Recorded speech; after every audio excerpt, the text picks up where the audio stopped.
고수비급 진행의 김진주입니다. 자, 우리나라 경제 인구 10명 중에 7명이 빚을 지고 있는 것으로 나타났습니다. 박근혜 정부 들어서 빚을 내서라도 집을 사라라는 정책이 이어지면서 이 1인당 평균 대출 금액이 3천만 원 가까이 늘어났다고 합니다. 이렇게 많은 사람들이 빚에 허덕이고 있는 이 시기에 과연 어떤 전략으로 또 투자에 임해야 할까요? 그런 방법 궁금하시다면 저희 고수비급 함께 하시기 바랍니다. 저희 방송은 시청자 여러분과 함께 만들어가고 있습니다. 방송 보시다가 궁금한 점 생기시거나 또 해결하고 싶은 고민 있으시다면 저희에게 바로 연락 주세요. 서울지역번호 02-552-7440번, 서울지역번호 02-552번에 7440번 연락 주시면 전문가, 부동산 고수와 함께 하실 수 있습니다. 자, 오늘 이 시간 이 부동산 고수 비급 또 어떤 부동산 고수가 여러분께 명쾌한 분석 강의를 해주실지 궁금해지는데요. 바로 소개해드리겠습니다. LJ 부동산 연구소의 임종옥 소장님 함께해 주셨습니다. 소장님 어서 오세요. 네, 안녕하십니까. 자, 오늘도 우리 시청자분들 꼭 알아야 하는 이 정보들 다양한 강의로 지금부터 시작을 해주실까요? 예, 오늘 강의는 바로 부동산 경기 변동에 따른 투자 전략에 대한 부분을 좀 말씀을 드리려고 합니다. 자, 요즘 최근 새해가 밝았지만 부동산 투자에 있어서는 많은 분들이 참 혼란의 시기다라고 얘기를 하시는 분들도 상당히 많습니다. 자, 우리가 살아가면서 이 재테크라는 부분은 이제 안 할 수가 없는 그런 수단이 되었다라고 얘기를 할 수가 있겠습니다. 많은 분들이 이제 앞으로 은퇴를 또 앞두고 있고요. 또 노후 준비를 해야 되는 데 있어서 이 안전자산이라고 했었던 이 부동산에 대해서 앞으로의 어떤 관점에서 지켜봐야 될지 이런 부분에 대해서 좀 철저하게 공부하는 시간 좀 가져보도록 하겠습니다. 자, 부동산 경기에 대한 부분들은 많이 들어보셨을 것입니다. 우리가 일반적인 경기와 함께 이 부동산도 호경기와 또 후퇴기 그리고 또 불경기를 지나서 또 회복기라는 걸 거치게 됩니다. 자, 이런 어떤 사이클에 대한 부분들이 우리가 항상 그 사이클대로 움직이는 부분의 패턴이 있다라는 것을 조금 더 감안을 하고 우리가 투자에 임하는 것이 매우 필요하다라는 것이 되겠습니다. 자, 일반 사람들은 대부분이 이런 호경기나 좋은 시기에서만 투자가 많이 들어가죠. 하지만 일반적인 투자자가 아니라 우리가 정상적인 투자자라면 호경기에 맞는 투자와 그리고 또 불경기에 맞는 투자에 대한 방법을 또 찾아서 계속 꾸준한 어떤 투자 방법이 있어져야지만 앞으로 10년 후를 내다보는 투자 방법이 된다라고 좀 말씀을 드리도록 하겠습니다. 자, 이 사이클에 대한 부분들을 좀 더 관심 있게 가져보시는 것이 앞으로의 부동산 투자에서 가장 안전한 투자 방법이 되지 않겠는가라고 한번 생각을 해볼 수가 있겠습니다. 자, 우리가 이 사이클 중에 호경기라는 부분을 한번 볼 텐데요.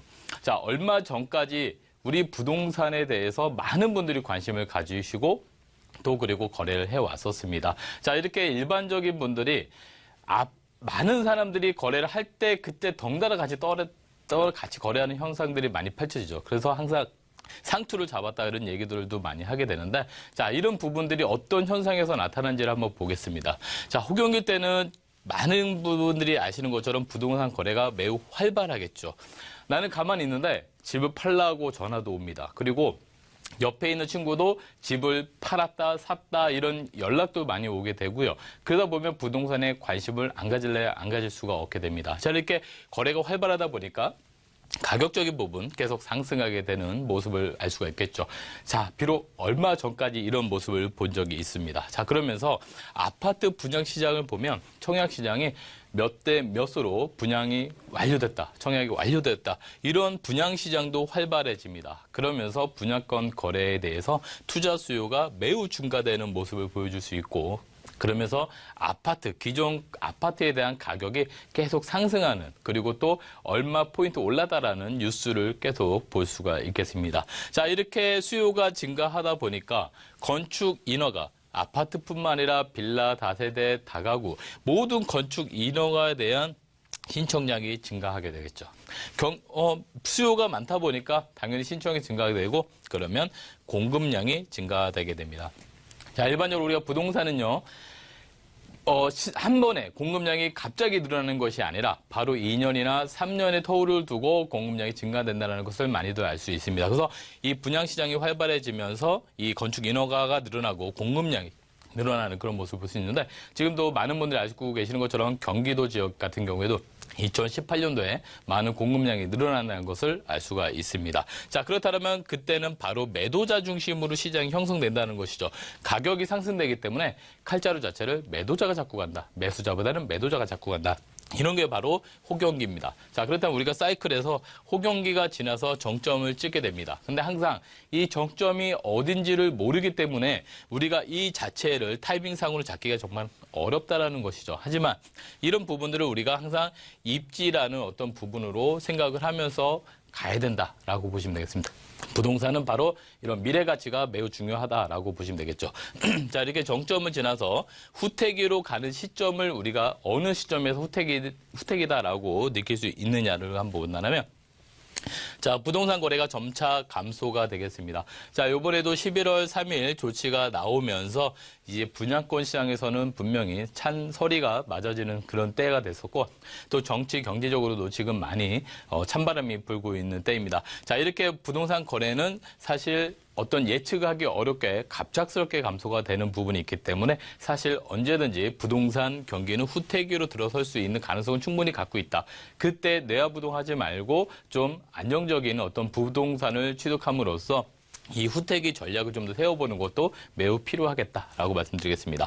자, 신문이나 방송 등을 보신다라면 전망이 항상 어두운 전망들이 나오고 부동산 가격이 떨어질 것이다라는 예측들이 나오기 시작합니다. 자, 그렇다면 대부분 사람들이 또 걱정 어린 마음에 기존에 있는 부동산에 대해서 급매물로 나오는 경우가 생기게 되죠. 자, 이런 급매물이라든가 경매물건이 증가하게 되면서 부동산 가격은 조금씩 떨어지게 됩니다. 자, 그렇다면 그때 실거래가 가격은, 그러니까 거래했던 가격은 새로운 가격의 상한선이 되는 것이죠. 그러니까 가격이 더 이상 오르지 못하고 그 가격보다 떨어지면 떨어지거나 또는 보합세를 유지하게 되는 그런 상태를 유지하는 것이 바로 후퇴기에 접어들었다. 지금 같은 상태에서는 살짝 후퇴기로 접어든 시점이다 라고 보시면 되겠습니다. 자, 이렇게 사이클상 후퇴기로 접어들었을 때, 자, 그렇다면 앞으로 불경기로 접어드는 이 타이밍이 또 언제냐라는 부분을 또 보실 수가 있겠습니다. 사실 후퇴기에서는 거래량이 감소된 것이지 가격 자체가 다운되지는 않는다는 것입니다. 자, 거래량이 감소되다 보면 가격이 다운되는 시점이 나오게 되는데, 자, 그 시점에 대해서 가격이 떨어지게 된다라면 우리가 일반적으로 불경기다라고 보실 수가 있겠습니다. 자, 불경기로 접어들었을 때는 부동산 가격이 이제 하락하게 되고요. 또 거래가 한산해지게 되죠. 거래량이 없다라는 것입니다. 그리고 점차적으로 부동산의 관심도가 떨어지게 되기 때문에 일반적인 무관심의 정도에 대한 경기가 반영이 된다라고 보시면 되겠습니다. 자, 건축 인허가 또 당연히 떨어지게 되고요. 그렇다면 공급량도 감소가 되겠습니다. 자, 불황이 약한 부동산들이 주로 이제 타격을 받게 되는데요. 자, 2008년도에도 이런 불경기가 전해들었을 때 수도권 밖에 있는 중대형 아파트들이 이런 부동산에 대한 타격을 받았다라는 거. 그래서 향후 집값에 대한 상승 기대감이 하락하면서 점차적으로 매매로 넘어가야 될 수요들이 전세나 월세를 그대로 계속 머물러 있는 현상이 생기게 됩니다. 자, 이렇게 전세, 월세로 머물러 있는 수요가 계속 증가되고요. 또 공급량이 감소가 됨으로써 공급량이 감소된다면 그 다음부터는 분양이라든가 매매가 그렇게 많이 일어나지 않는다는 것이죠. 그러면서 임대료에 대한 부분들이 조금씩 또 상승하는 모습을 보여주게 됩니다. 자, 그렇다면 임대 수요가 늘어나고 임대 공급에 대한 부분들은 감소되기 때문에 어느 정도 불경기를 지나가게 된다면 다시 한번 회복기로 접어드는 그 시점이 또 생겨날 수 있다. 이것이 바로 2014년도 정도의 모습이었다라고 보시면 되겠습니다. 자, 이렇게 회복기로 접어든다라고 했을 때는 안전한 부동산 위주로 거래량이 증가됩니다. 자, 그래서 우리가 부동산이 호경기와 불경기 그리고 여러 가지 후퇴기를 보면서 이 안전한 부동산에 대한 선호도는 계속 올라간다라고 좀 보시면 되겠습니다. 자, 그래서 이 회복기가 됨으로써 급매물이라든가 미분양 그리고 경매물권은 점차 감소가 되고요. 또 실거래 가격은 새로운 가격의 하한선, 즉 가격이 올라간다는 뜻이 되겠죠. 그리고 또 신문이나 방송 등을 통해서 가격이 상승한다라는 어떤 뉴스를 보실 수가 있겠습니다. 자, 부동산이라는 부분, 경기라는 부분도 이렇게 하락과 상승을 반복한다라는 부분을 우리가 알 수가 있겠는데요. 자, 그렇다면 부동산에 있어서 안정기는 언제냐? 안정기라는 부분은 이 사이클 중에서도 항상 우리가 변하지 않는 부동산을 찾아서 투자하는 방식이 바로 안정기다라고 보시면 되겠습니다. 자, 불황에 강한 부동산을 찾으셔야 되겠죠. 불황에 강한 부동산. 좀 전에 말씀드린 것처럼 불황이었을 때 약한 부동산은 바로 외곽에 있는 중대형. 그렇다면 반대로 도심에 있는 소형 주택, 특히 1, 2인 가구가 증가됨으로써 소규모 주택이라는 부분이 우리가 안전한 부동산으로 취급이 될 수 있다. 직주 근접, 그리고 역세권에 있어야 되고 여러 가지 편의시설, 즉 병원이라든가 여러 가지 편의시설도 잘 갖춰져야 된다. 그리고 앞으로 1, 2인 가구 증가와 함께 고령화로 인한 임대소득이 필요하기 때문에 임대소득이 가능한 이런 도심의 소형 주택들이 안전한 부동산이다라고 보시면 되겠습니다. 자, 그렇기 때문에 우리가 투자에 대한 전략을 한번 살펴본다라고 하면요. 부동산은 호경기 때만 관심을 두는 것이 아닙니다. 항상 꾸준한 관심과 투자를 하셔야지만 호경기 때 내가 갖고 있는 부동산을 좋은 가격에 매매를 할 수 있는 거지, 보통 일반적인 분들은 나쁜 경기에, 불경기에 물건을 싸게 파시고 호경기에 주택을 또 비싼 걸 사시는 경향이 많은데 반대로 움직이셔야 되는 부분이 되겠죠. 꾸준한 관심과 투자가 일어나야 되고요. 또 이제는 임대인이 그냥 단순히 임대인이 아니라 내 집에 들어오는 세입자가 이제 나의 고객이 됩니다. 그래서 창업자의 마음으로 이 고객들이 원하는 것이 무엇인지를 한번 살펴봐야 되는 것이고요. 이제는 막연한 투자가 아니라요. 이제는 관리, 이 부동산에 대한 부분은 관리가 들어가는 시대다라는 부분을 조금 더 염두해 주셨으면 좋겠습니다. 앞으로 이 투명한 임대소득, 즉 주택 임대 사업자라든가 이런 사업자를 통해서 소득에 대한 부분들이 매우 투명해지는데요. 이 투명해지는 가운데 속에서도 또 절세 전략을 찾아서 거기에 따른 혜택을 같이 가져가야 될 필요성이 있겠다라고 말씀을 드리겠습니다. 자, 이렇게 짧은 시간 동안 강의를 해드리는데요. 자, 앞으로 10년 후 우리의 사이클을 10년 사이클이라고 많이 말씀을 하는데, 자, 10년을 준비한 투자 전략을 한번 말씀해 드려보겠습니다. 자, 이제 인구 구조도 변하고요. 사회 구조도 변합니다. 그렇기 때문에 10년을 준비하는 투자 전략에 대한 무료 세미나를 준비했는데요. 매주 수요일 오후 2시에 공동역에서 선착순 10명에 한해서 이 무료 세미나를 준비하고 있습니다. 그래서 많은 신청과 관심해 주시고요. 신청 전화는 서울전화 02-552-7440으로 신청해 주시면 좋겠습니다. 자, 두 번째로는 이제 매물, 투자에 도움될 만한 매물을 소개해 드리는 시간이 되겠습니다. 좀 전에 말씀드린 것처럼 안정기의 부동산은 도심의 소형주택이다라고 말씀을 드립니다. 자, 우리가 소형주택의 범위 내에서는 아파트도 포함이 될 것이고 오피스텔이라든가 다세대도 포함이 될 것입니다. 자, 그 부분이 어떤 도심권에 위치되어 있고 어떤 세입자가 들어올 수 있는 부분인지 그런 부분이 매우 중요하다라고 말씀을 드리겠습니다. 자, 첫 번째 소개해드릴 매물은요. 자, 동대문구 용두동에 위치한 다세대 주택이 되겠습니다. 자, 지하철 2호선 용두역을 도보 4분의 이용이 가능하시겠고요. 면적은 대지 면적 18.11제곱미터고요. 실사용 면적이 41제곱미터가 되겠습니다. 자, 총 6층 건물에 2층에 위치되어 있고요. 2017년 올해 4월에 준공이 예정입니다. 자, 매매가는 2억 3,500만 원이 되겠습니다. 자, 용두동 다세대 주택을 추천해 드리는 포인트에 대해서 한번 말씀을 드리자면 첫 번째로 바로 청량리 재정비 촉진지구가 되겠습니다. 자, 청량리 한다라면은 많은 분들이 예전 과거에 학교에서 MT를 가고 할 때 기차를 타고 다녔던 기억이 나실 겁니다. 자, 이 지역에 바로 재정비 촉진지구로 지정이 돼가지고 개발을 하려고 했었으나 그동안에 그 전에 있었던 집성촌이라든가 여러 가지 제약 조건으로 그동안 진행이 안 되던 부분들이 이제는 진행이 됨으로써 그 주변이 이제는 앞으로의 명실공히 굉장히 큰 그런 특히 수혜지역으로 바뀔 수 있는 지역이다라고 보시면 되겠습니다. 자, GTX나 KTX 같은 광역 열차망이 있기 때문에 광역 열차망이 쓰는 교통망을 변모됨으로써 앞으로 청량리역을 찾아주는 그런 교통의 어떤 호재 지역으로 변모될 것이다라고 보시게 되겠습니다. 자, 주변에는 바로 노후로 인해서 여러 가지 개발이 필요한 그런 지역이 되기 때문에 앞으로의 어떤 필요한 개발이 시작될 것이다라고 보시면 되겠습니다. 자, 위치를 한번 보신다라고 하면요. 바로 청량리역과 그리고 용두역을 사이에 두고 있는 위치에 돼 있다라고 보시면 되겠습니다. 자, 이 청량리역 같은 경우에는 청량리 재정비 촉진지구로 지금 지정이 돼서 개발 계획을 지금 가지고 있겠고요. 자, 지하철 1호선과 그리고 경의중앙선을 끼고 있는 그런 열차역이 되겠습니다. 자, 옆에 정농 뉴타운도 지금 형성되어 있고요. 자, 이 지역 본다라면 고려대학교라든가 또는 경희대학교라든가 시립대학교라든가 여러 유명 대학교들이 밀집되어 있습니다. 그렇기 때문에 이 지역의 대학 상권과 더불어서 이 열차망을 열차망과 함께 이 옆쪽으로 왼쪽으로 가셨을 때는 종로라든가 이 도심권과의 접근성이 매우 뛰어나고 그리고 또 청계천이라든가 이 간선도로망을 형성했을 때는 자가용을 이용하셔서도 이동이 상당히 편리한 그런 지역이다라고 보시면 되겠습니다. 자. 이 청량리역 같은 경우에는요, 광역 열차망에 대한 부분이 바로 이 서울시 기본계획 안에도 포함이 되어 있다라고 보실 수 있겠는데, 자, 서울시 기본계획에서는 3도심을 얘기합니다. 3도심은 바로 이 강남권과 그리고 또 종로, 광화문 위주로 한 한양, 도성, 그리고 영등포권이 있는데요. 자, 이 지역이 바로 업무지역이죠. 3개 업무지역을 중심으로 직주 근접, 즉 업무지역과의 접근성이 뛰어난 지역을 바로 또 7광역 중심의 또 12중심 지역으로 또 변모됐다는 것이 되겠습니다. 자, 그중에서도 바로 청량리역을 보신다면 이 광역열차망, 의정부를 기점으로 한 이 광역열차망과 또 인천공항으로 한 광역열차망의 어떤 중심이다라고 보시면 좋겠습니다. 그렇기 때문에 앞으로 이 서울 도심과의 접근성뿐만 아니라 지방과의 접근성도 상당히 좋아지는 그런 지역이다라고 보시면 좋을 듯 싶습니다.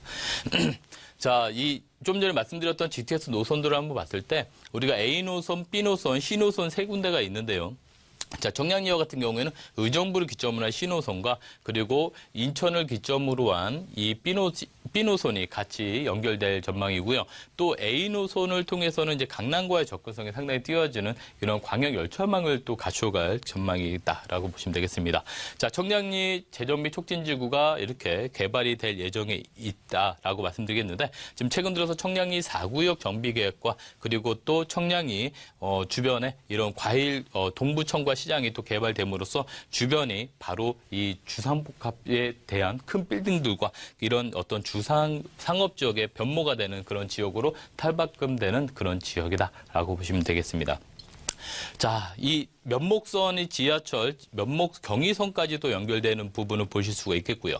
또 평창 올림픽을 준비하기 위해서 또 KTX 올림픽선이 개통되기 때문에 이런 청량리역 기점으로 강릉까지 기초된다라면 인천에서 강릉까지 2시간이 연결될 예정이고요.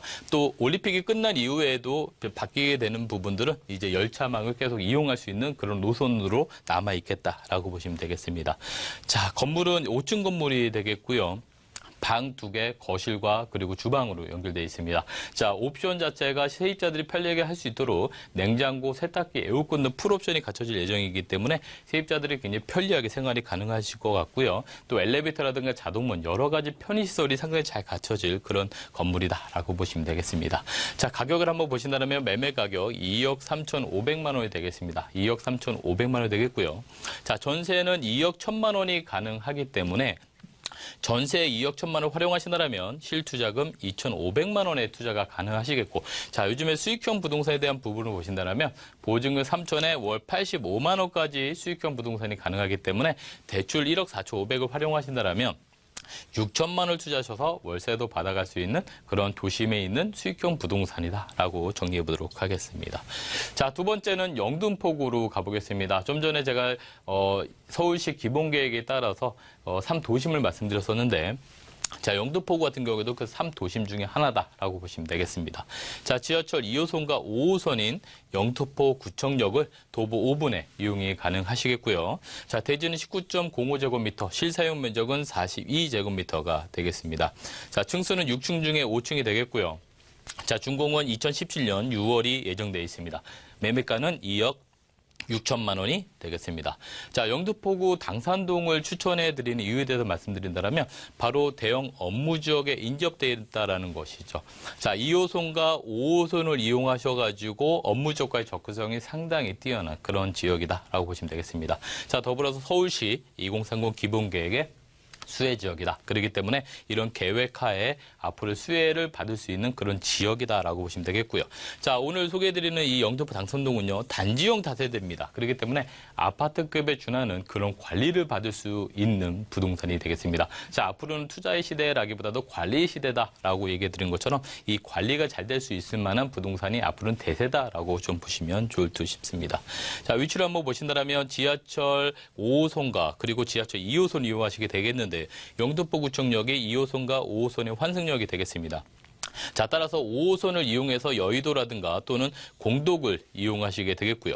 또 2호선을 따라서 가신다면 구로 지하단지라든가 서초나 강남 같은 이런 업무 지역과의 접근성이 상당히 좋습니다. 더불어서 5호선에 활전된 마곡지구 이제 개발에 따른 수혜도 같이 가져갈 수 있다라고 좀 보시면 좋을 듯 싶겠고요.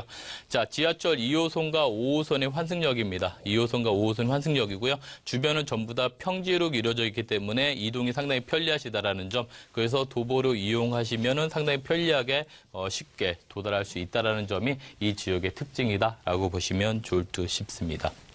자, 좀 전에 말씀드린 것처럼 서울시 2030 기본계획에다가 업무 지역이 있습니다. 세 개의 도심, 강남이라든가 그리고 또 한양, 도성, 그리고 영등포 이렇게 세 개의 도심과 연결되는 지역에 바로 투자 포인트가 있다라고 말씀드렸는데, 자, 바로 영등포 여의도에 바로 연결되어 있는 것이 바로 당산동이다라고 보시면 되기 때문에 바로 이 핵심에 들어가는 포인트다라고 보시면 좋을 듯 싶습니다.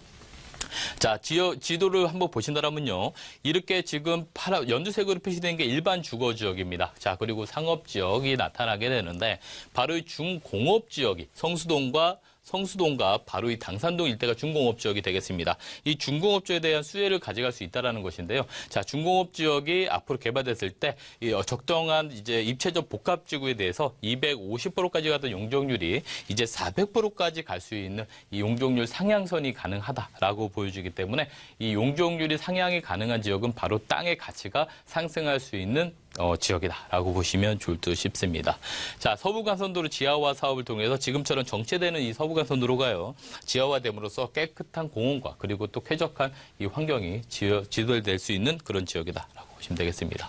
자, 그리고 또 5호선 지역을 통해서 마곡지구 연결이 가능한데요. 자, 마곡지구는 보통 16만 명 이상의 또 상주 인구와 또 40만 명 이상의 유도 인구와 또 움직일 예정이기 때문에 이 지역을 또 상주하신 인구가 이 지하철역을 활용해서 주택 임대 시세를 올릴 수 있는 가능성이 매우 큰 그런 지역이다라고 보시면 되겠습니다. 자, 이렇게 총 5개 동의 단지형으로 이루어져 있기 때문에 관리가 매우 잘 되는 지역이다. 그래서 방 2개, 거실 그리고 욕실로 이루어져 있고요. 풀옵션을 갖춰져 있기 때문에 생활이 굉장히 편리한 그런 구조로 갈 예정이다라고 보시면 되겠습니다. 자, 마지막으로 매매가를 말씀드리겠습니다. 자, 매매가 2억 6천만 원이 되겠고요. 전세를 활용해서 투자해서 소액을 투자하실 분들은 전세 2억 3천만 원을 예상이 되기 때문에 실투자금 3천만 원으로 투자가 가능하시겠습니다. 자, 앞으로 공급량이 줄어든다라고 하면 임대 시세는 계속 상승할 수밖에 없는 그런 모습을 가지고 있기 때문에 이렇게 업무적과 접근성이 좋은 지역들은 소액으로 투자할 수 있는 그런 포인트에 대한 지역이다라고 보시면 되겠고요. 자, 월세를 받으실 분들은 보증금 3천에 90만 원까지 월세가 가능합니다. 그래서 수익형 부동산을 가져가실 분들은 대출을 활용하셔서 전세 6천만 원을 투자하시면은 월세도 받아가실 수 있는 그런 부동산이다라고 보시면 되겠습니다. 자, 오늘 매물도 소개해드렸지만 앞으로 10년 후를 내다보는 이 부동산 세미나에 대한 준비가 돼 있는데요. 자, 서울 공덕동에서 준비되고요. 매주 수요일 오후 2시에 10명, 선착순 10명으로 세미나가 준비되어 있습니다. 네, 이렇게 해서 임종욱 고수와 자세한 이야기 나눠봤습니다. 더 궁금한 내용 있으시다면 서울지역번호 02-552-7440번으로 연락 주시고요. 그럼 여기서 임종욱 고수와는 인사드리겠습니다. 오늘 좋은 강의 잘 들었습니다. 고맙습니다.